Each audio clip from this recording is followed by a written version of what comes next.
Salut tout le monde, c'est un animal. Aujourd'hui on se retrouve pour une nouvelle vidéo dans laquelle je vais vous parler d'un truc qui me tenait un petit peu à cœur. C'est vraiment pas dans les sujets que j'ai l'habitude de traiter, c'est pas un unboxing, c'est rien de tout ça. Je vais vous parler aujourd'hui d'Ecosia. Tout le monde en ce moment s'intéresse un petit peu à des solutions pour ménager un petit peu plus l'environnement, faire attention, etc. Et c'est mon cas aussi, mine de rien, voilà. Je fais un petit peu attention, j'évite d'acheter certains trucs de temps en temps et tout. Et du coup je me suis intéressé à Ecosia, qui a une très bonne image, qui est un moteur de recherche qui est connu pour faire du bien à la planète, etc. Et qui est utilisé par exemple par pas mal d'écoles. Dans mon collège par exemple à l'époque, il y avait une salle avec plein d'ordinateurs, qui était évidemment pas ouf, le maximum qu'on puisse faire tourner là-dessus c'était jeux.fr, et encore c'était un peu une galère. Bref, sur tous ces ordinateurs était préinstallé Ecosia. Le principe d'Ecosia très simplement, c'est un moteur de recherche qui réinvestit les recettes qu'ils font grâce aux annonceurs qui sont dessus, donc ceux qui mettent leur pub à côté des résultats de recherche, dans la plantation d'arbres, que ce soit en Espagne, en Afrique, en Amérique du Sud, en Indonésie, et le but de ça c'est de lutter contre la désertification qui est due au réchauffement climatique. Ecosia essaie aussi d'aider au maximum les pays qui ont subi des catastrophes naturelles, et ça va être souvent des pays défavorisés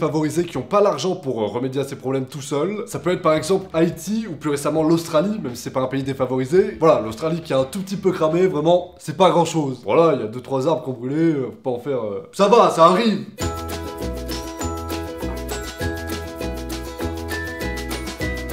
Ah, quand même. Selon leurs chiffres, toutes les 45 recherches que vous allez faire sur Ecosia environ, c'est une moyenne, ça peut varier un petit peu, mais globalement c'est ça, un arbre va être planté. Et à l'heure actuelle, ils auraient planté 84 millions d'arbres. Ce qui est pas mal, ça fait une petite forêt. En bas de chez moi, il doit y avoir pareil, hein. J'ai absolument pas été en contact avec Ecosia pour préparer cette vidéo, c'est un truc que je voulais pas. Ils m'ont pas proposé de faire cette vidéo, ils m'ont pas payé pour faire cette vidéo. C'est vraiment de ma propre initiative. Voilà, je fais ça tout seul, comme un grand. J'ai été en contact une seule fois pendant la préparation de cette vidéo avec Ecosia, et vous allez voir comment et pourquoi un tout petit peu plus tard. Bref, Ecosia, j'utilise depuis un bon moment maintenant sur mon ordinateur, parce que je me dis que c'est un très bon moyen de faire une bonne action en foutant juste rien. J'ai juste à faire mes petites recherches sur internet comme d'habitude, et je plante des arbres. Tranquille. Donc je suis content, en foutant rien, j'ai un impact positif sur la planète, et c'est cool. Mais j'ai décidé d'aller un petit peu plus loin et de me renseigner un petit peu sur comment ça fonctionnait, est-ce que ça fonctionnait bien. Me demander déjà, est-ce qu'ils plantent des arbres pour de vrai, et si oui, comment ils font. Est-ce que c'est vraiment le moteur de recherche qui a le meilleur impact positif sur la planète. Sachant que à chaque fois que vous allez faire une recherche sur internet de manière normale, en fait, vous consommez énormément. Pour vous donner une idée rapide, si vous prenez toute la pollution qu'engendre le transport aérien, c'est-à-dire tous les avions qui décollent et qui font des trajets, tous les équipements qui font en sorte que les avions décollent, etc., ça pollue énormément. C'est logique, c'est des avions, ça pollue. Et ce qu'on produit en faisant des recherches sur internet, c'est la même chose. Voilà, hein. Les chiffres sont ultra comparables, l'industrie aérienne, ça consomme plus ou moins pareil que les recherches internet. Et c'est...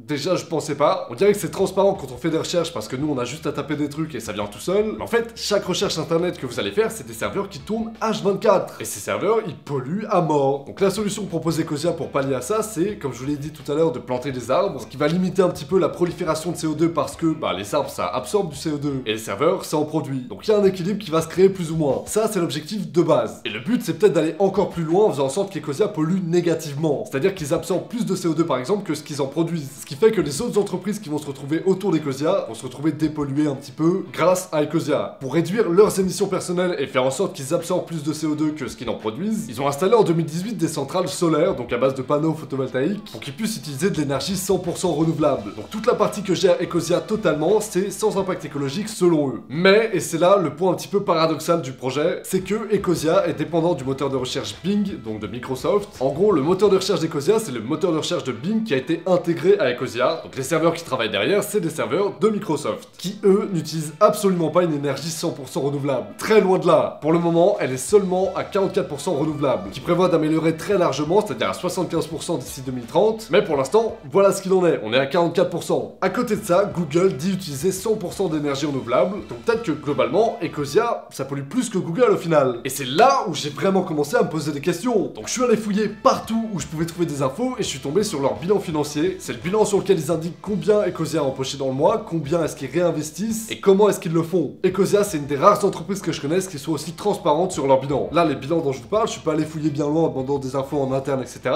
C'est public, tout le monde peut y accéder. Le rapport le plus récent que j'ai pu trouver, c'est celui de décembre 2019. On a donc sur ce mois-ci des infos sur comment a été utilisé tout cet argent. Et on voit que là, ils ont fait 2 497 000 euros. Qu'ils ont réinvesti environ 1 280 000 euros dans la plantation d'arbres, 97 000 euros dans de la publicité, donc ça peut peut être des partenariats avec des influenceurs, de la pub sur YouTube, de la pub à la télé, peu importe. 791 000 € sont dédiés aux charges de l'entreprise et se sont aussi constitués une réserve de 327 000 €. Et cette réserve, comme c'est dit, bah c'est une réserve. C'est-à-dire qu'ils le mettent de côté au cas où pour pouvoir investir dans des projets qui sont plus gros. Ça peut être par exemple soutenir des boîtes qui sont dans l'éducation, envoyer en urgence des gars en Australie, j'en sais rien. Mais en tout cas, cette réserve, elle est faite pour subventionner des projets qui vont dans leur sens, tout simplement. Si jamais il reste trop d'argent entre guillemets, cet argent va être reversé à des associations qui sont à but non lucratif dans les pays qui veulent aider. Par exemple, le Brésil où se trouve la forêt amazonienne, qu'il faut absolument conserver parce que vous le savez tous, c'est le poumon de la Terre. C'est là où il y a le plus d'arbres et évidemment, il y a des entreprises qui convoitent cet endroit pour exploiter les arbres. Faut lutter contre les feux si jamais il y en a aussi. Et les organisations qui sont sur place ont pas forcément d'argent parce qu'il n'y a pas grand monde qui veut leur en donner, il n'y a pas grand monde qui savent déjà qu'elles existent. Et sans argent, tu peux juste pas lutter contre une entreprise qui veut juste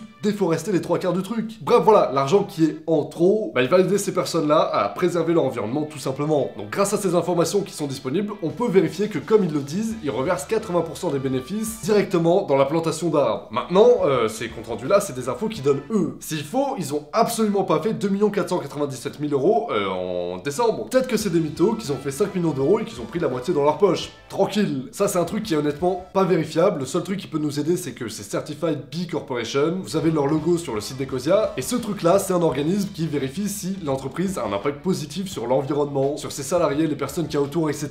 Et honnêtement, je pense que s'ils avaient faussé leurs revenus et tout, il y aurait déjà eu un petit scandale qui serait passé. Ou sinon, ça va arriver bientôt, vous en faites pas. Au début de la vidéo, je vous avais dit que j'avais été en contact une seule fois avec Ecosia et que je vous dirai plus tard pourquoi. Ce plus tard, c'est maintenant. En préparant la vidéo, je me suis rendu compte qu'il y avait des informations que je trouvais pas sur internet et que je pourrais pas trouver ailleurs que chez Ecosia. Donc je suis allé sur Instagram, j'ai cherché le responsable France d'Ecosia, j'ai envoyé un petit message en lui disant je prépare une vidéo sur Ecosia, j'ai des questions à poser, est-ce que ça t'intéresse d'y répondre, etc.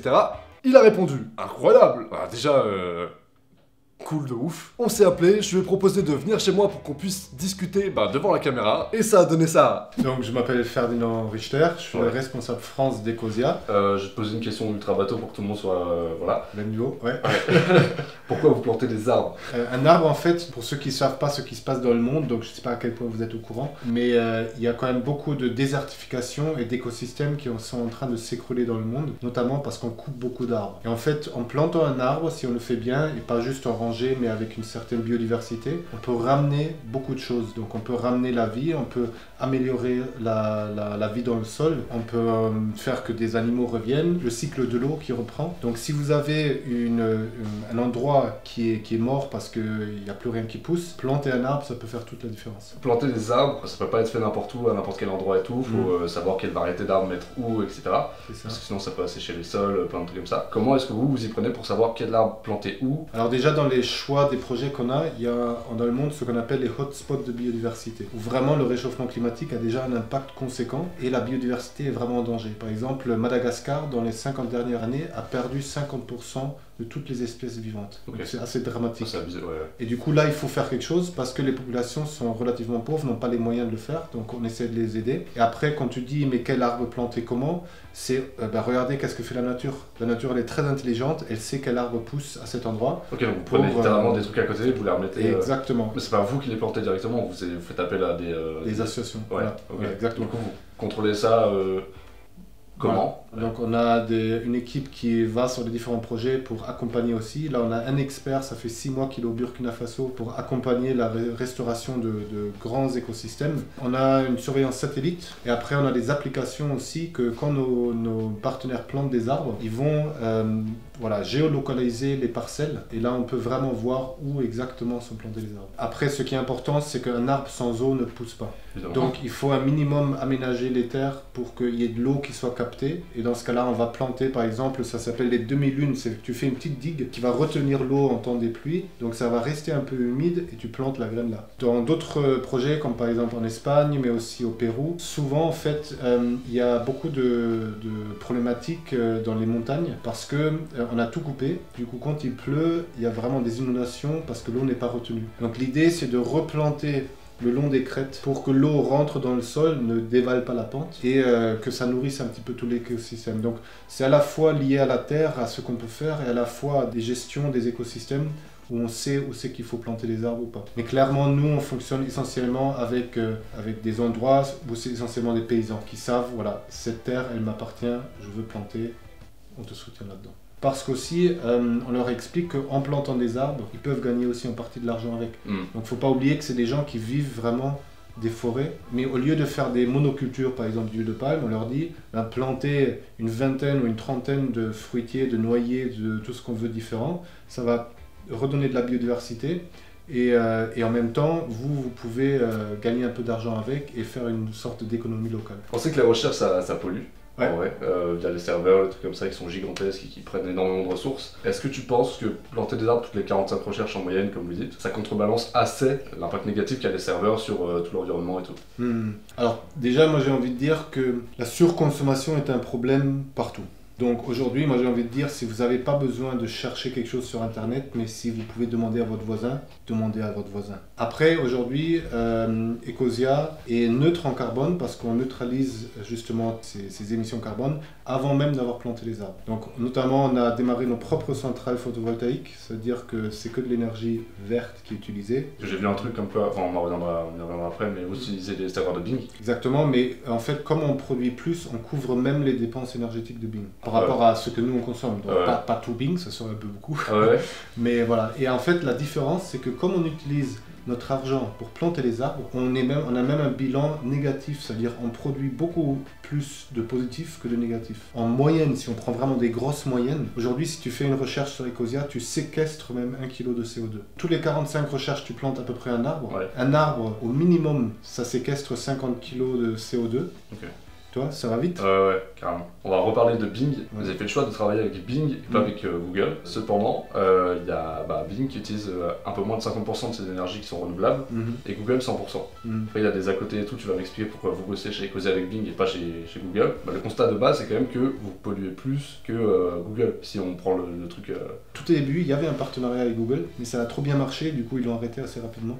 Ah ouais? Imagine qu'on soit pareil que Google, sauf qu'en plus, tout l'argent est reversé à des arbres. Quoi ça sert d'utiliser Google? Ouais, ok, donc en fait le truc c'est même pas vous qui voulez pas, c'est que juste vous pouvez plus, vous avez plus accès au... Voilà. C'est aussi simple que ça, et que faut quand même dire que Bing c'est assez ouf qu'ils aient accepté ce partenariat. Voilà, je trouve ça assez fou. Alors oui, on peut critiquer de dire oui mais ça reste Microsoft et tout ça, c'est vrai. Aujourd'hui, si on veut faire un moteur de recherche qui tienne à peu près la route, c'est pratiquement obligé d'avoir un partenaire comme ça.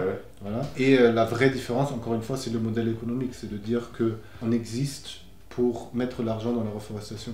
Donc le moteur de recherche est juste un outil en fait qui permet ça. C'est pas une finalité et on n'est pas là pour concurrencer Google ou je sais pas qui. Si demain on trouve un autre outil qui est encore mieux qu'un moteur de recherche, why not quoi. Ils me disaient tous plus ou moins que ça les faisait un peu chier parce que la recherche était un petit peu moins pertinente que sur Google. Ils avaient du mal à trouver des images, même moi quand j'utilise tout le temps Ecosia, je suis obligé de switcher sur Google quand je cherche des images spécifiques et tout. C'est dû à quoi? C'est dû à Bing peut-être?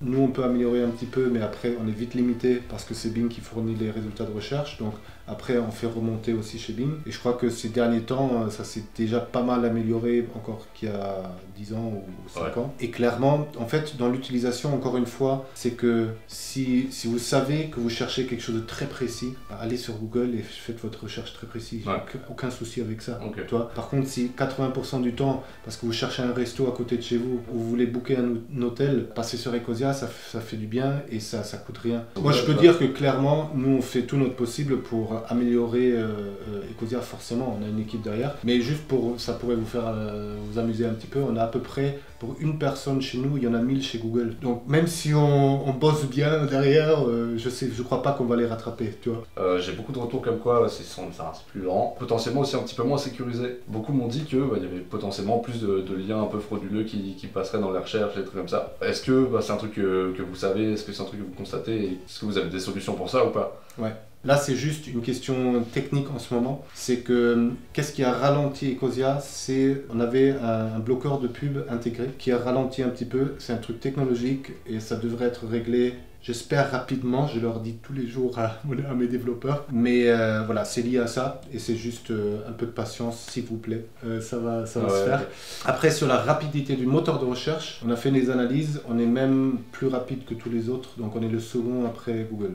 Donc, donc au niveau niveau rapidité de voir les résultats, c'est très bon. Est-ce que Google a une avance incroyable ou ça va, vous êtes vraiment pas hyper loin? On n'est pas loin et tu le remarques pratiquement pas. Ouais, ok. Et la sécurité, au contraire, nous on est en termes de sécurité, on a le même auteur que DuckDuckGo ou Quant. Donc protection des données, on est vraiment sécure. Protection des données, ok. Voilà, ce que toi tu dis, c'est plus des qu'il y avait des liens, peu, voilà. Ouais. Mais ça, on va dire, ça c'est plus lié aussi à la confidentialité des données. Pourquoi? Parce que quand tu filtres pas des résultats par rapport à un profil utilisateur que tu as, tu ouvres la porte au monde comme il est et pas juste comme tu aimerais qu'il soit. Ça veut dire que tu risques aussi d'avoir des trucs qui sont un peu plus désagréables. C'est pas une excuse, ça veut dire que clairement nous on a du contenu qu'on fait remonter aussi à Bing parce que c'est aussi eux qui gèrent et vu le nombre, nous on est 45 salariés maintenant, donc vu le nombre de salariés qu'on est... C'est peu, ouais. Voilà. On fait tout notre possible et c'est toujours une ligne qui est assez fine entre on est là pour restaurer les écosystèmes et pour avancer sur la cause climatique et du coup on embauche dans cette direction, ou bien on est là pour développer un moteur de recherche sachant qu'on va jamais rattraper Google. Ce que tu conseilles pour améliorer, pour aider Ecosia, c'est de désactiver le bloqueur de pub sur le moteur de recherche Ecosia. Voilà, mais et le de laisser laisser pour le sur le reste. Ouais. Ça c'est un truc qu'on m'a dit aussi, que je trouve plus ou moins intéressant, enfin qui m'intéresse moi. Vous avez pas de mode sombre sur Oui, Ecosia? je sais, ça revient souvent. C'est vrai? Ouais, en fait, il y a une longue discussion parce que le monde sombre, au départ, c'était une économie d'énergie. Ouais. C'était souvent la Il y a aussi raison le confort des principale. yeux, en vrai, tout simplement. Voilà. Et nous, comme on a toujours pensé, et maintenant avec les nouveaux écrans, en fait, l'économie d'énergie, c'est plus vrai en fait. Par contre, il y a le confort d'utilisation. Et du coup, là, on est dessus, ça devrait arriver, mais c'est tout simplement que pour l'instant, c'était plus l'argument de consommation d'énergie qui était plus à jour. Donc, on s'est dit bon. Pas besoin de le faire. Et après, il y a aussi en fait des problèmes urgents que nous on doit gérer en interne, qui ont priorité en fait. Tu vois. Okay. Donc je sais encore, même hier, on a eu un truc en interne, on disait bon, c'est quand qu'il arrive. Ok. Vous avez un schéma sur votre site qui explique comment vous répartissez vos dépenses et tout. Vous avez des dépenses de fonctionnement tout simplement. Elles correspondent à quoi? Salaire, évidemment. essentiellement.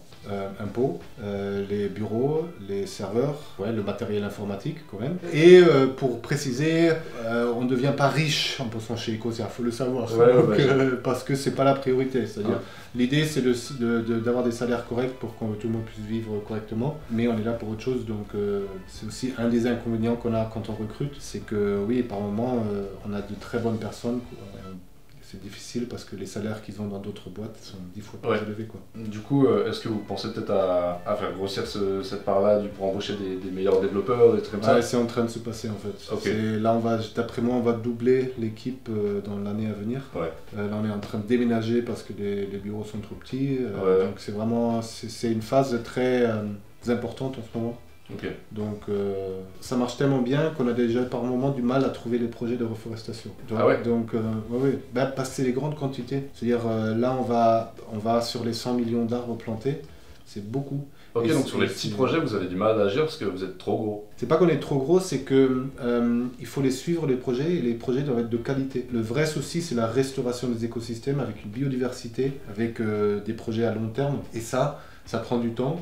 Il faut des gens qui s'y connaissent. Donc clairement, aujourd'hui, ce qui se passe, c'est qu'il n'y a aussi pas assez de gens qui le font en fait. La conclusion que j'ai à faire sur Ecosia, c'est que c'est pas forcément le moteur de recherche le plus pratique. C'est pas le plus rapide, c'est pas vraiment le plus pertinent. Il y a certains résultats qui sont honnêtement plus simples à trouver sur Google. Parce que les trucs tombent plus facilement, parce que le robot de Google est plus apte à savoir ce que tu veux vraiment et tout. Ils ont un très gros budget de recherche et développement pour ça, donc c'est logique. Par contre, en vrai, à force d'utiliser Ecosia sur mon PC, et ça fait à peu près 1 an maintenant, je m'en rends plus compte. Je cherche plus du tout à utiliser Google pour avoir des meilleurs résultats et tout. Je trouve ce que je cherchais et tout va bien. Je me suis habitué tout simplement. Il n'y a pas d'équivalent non plus de Google Maps. Si vous voulez chercher un truc sur une carte, vous allez être redirigé directement vers Google Maps ou vers Bing. Donc on est pour le moment obligé de rester dépendant de grosses entreprises sur certains trucs. Par contre, et là j'ai été assez surpris, la météo est disponible directement intégrée à la navigation comme c'est le cas sur Google. Si vous tapez météo dans le moteur de recherche, vous avez la météo direct. Quand j'avais regardé, c'était par contre en anglais, mais juste avant de tourner cette vidéo, j'ai vérifié et c'est passé en français. Donc c'est une preuve ultra concrète que Ecosia c'est un service qui s'améliore au fur et à mesure. Et c'est logique parce que Ecosia c'est de plus en plus utilisé, et plus il y a d'utilisateurs, plus il y a d'annonceurs, donc ceux qui diffusent les pubs, et plus il y a d'annonceurs, plus ils vont se battre entre eux pour avoir de la place sur Ecosia, et plus ils vont payer cher. Donc ça leur offre du budget pour améliorer Ecosia, et ça leur offre du budget pour planter plus d'arbres. Plus il y a d'utilisateurs, mieux ça marche. Maintenant, est-ce que je pense qu'utiliser Ecosia c'est la meilleure alternative qu'on ait pour limiter son impact sur l'environnement ? Bah oui, après j'ai pas la science infuse, je peux me tromper, je peux très mal interpréter certains trucs que j'ai pu voir, mais pour moi, si vous voulez éviter de mettre des petits coups de couteau dans le foie de la planète comme ça là, bah c'est le meilleur moteur de recherche que vous puissiez utiliser, malgré les failles qu'ils ont, le fait qu'ils utilisent Bing, etc. En vrai, quand on prend du recul sur la chose, c'est comme donner à une association qui plante des arbres, ou une association qui lutte pour préserver l'environnement, mais sans rien faire. Donc forcément, même s'il y a quelques problèmes, c'est une bonne idée. En fait, le principe qui est incroyable avec Ecosia, c'est qu'on peut faire un bon geste tout en étant un branleur en fait. Vraiment. On a juste à faire de la recherche internet, ça marche comme ça, c'est tranquille. Est-ce que tu connais peut-être des solutions pour soit, comme je te l'ai dit, faire grandir un petit peu Ecosia à notre échelle, soit d'autres systèmes qui agissent un petit peu comme Ecosia, où nous on fait pas grand chose, mais ça fait un pas de ouf quand on est tous ensemble. Pour moi, si on aime des solutions comme Ecosia, ce qu'on sous-estime, c'est la puissance d'en parler autour de soi. C'est d'aller voir les parents et de dire, allez, je leur installe sur leur ordi, tu vois, des choses comme ça. Ça peut vraiment faire la différence parce que on est beaucoup à le faire. Ecosia, aujourd'hui en France, on est 3,3 millions à utiliser. Ah ouais, c'est gros. Ça commence ça? Ah ouais. Donc imagine quand ceux-là tous parlent à un ami, on est à 6, à 2 amis, on est à 9, et toi, ça peut aller très très vite, donc ça c'est vraiment incroyable, et c'est la preuve des réseaux sociaux, à quel point des gens qui veulent raconter une histoire comme toi, peuvent toucher des milliers de gens avec des trucs, et je suis toujours surpris à quel point notre génération n'a pas encore conscience de la puissance de dingue de ce truc qu'on a entre les mains. Tu vois, c'est oufissime ce truc, tu vois. C'est hallucinant. Et après, donc, des solutions pour branleur, tu me demandes, c'est ça? Exactement, c'est tout ce qu'on veut. Ben, les solutions les plus simples pour branleur, c'est d'arrêter de faire certaines choses. Tu vois, si tu veux faire un petit peu des gestes pour le climat, c'est tout bête. C'est diminuer un petit peu sa consommation de viande, notamment de la viande qui n'est pas très locale. C'est bête, mais si on peut vraiment arrêter d'acheter certains trucs en plastique. Moi je dirais il y a plein de gestes. Il y a un site qui s'appelle Ça commence par moi. Donc c'est çacommenceparmoi.org. Et il énumère 365 gestes, donc un pour chaque jour que tu peux faire. Et là clairement tu peux choisir qu'est-ce qui te parle. Après, c'est tout simplement, vous avez des alternatives pour pratiquement tout aujourd'hui. Ça veut dire électricité. Vous pouvez switcher sur un fournisseur d'électricité. Alors là, c'est plus peut-être aller voir vos parents et leur proposer. Mais ça se fait je crois, en 3 ou 4 minutes. C'est hyper rapide. Il y a 2 sites qui me viennent. Il y a ILEC, ça s'appelle ILEK. Et l'autre, c'est Enercop. Notamment Greenpeace a dit que c'était vraiment de l'énergie durable, renouvelable. Et ça va très vite à faire. Et en termes de coût, ça représente quoi? Alors, faut voir. Je crois Enercop est un peu plus cher. ILEC, faudrait vérifier. C'est juste, j'ai envie de vous dire, si vous voulez tenter un peu de l'écologie, juste c'est un kiff parce que vous rencontrez des personnes de ouf qui sont engagées, qui vous entraînent, qui vous donnent envie, qui avancent sur des sujets, toi, tu as l'impression de vivre une aventure, quoi. Et c'est ça, quelque chose que moi je dis souvent, putain, vivez pleinement votre vie, tu vois. Ça peut être en partie sur l'écran, parce que ça fait partie de notre vie, mais ça peut aussi être dans la réalité, en fait, tu vois. Ce que tu vois à la télé, tu peux le vivre si tu reprends un peu ton pouvoir et tu te dis, allez go, je tente le coup, quoi. Si jamais vous avez envie de parler de certains trucs en commentaire, des failles d'Ecosia, des avantages d'Ecosia, vous avez des idées de solutions qui, comme Ecosia, peuvent permettre d'améliorer l'environnement sans faire trop grand chose, c'est le moment d'écrire un commentaire et c'est le moment pour moi de gratter un abonnement, s'il te plaît. Abonne-toi là en dessous. En tout cas, si vous avez aimé la vidéo, n'oubliez pas de mettre un like pour que je puisse devenir riche et célèbre. Quant à moi, je vous retrouve mardi prochain pour une nouvelle vidéo. Salut à tous, ciao. Et la caméra a planté, merde. Salut, va.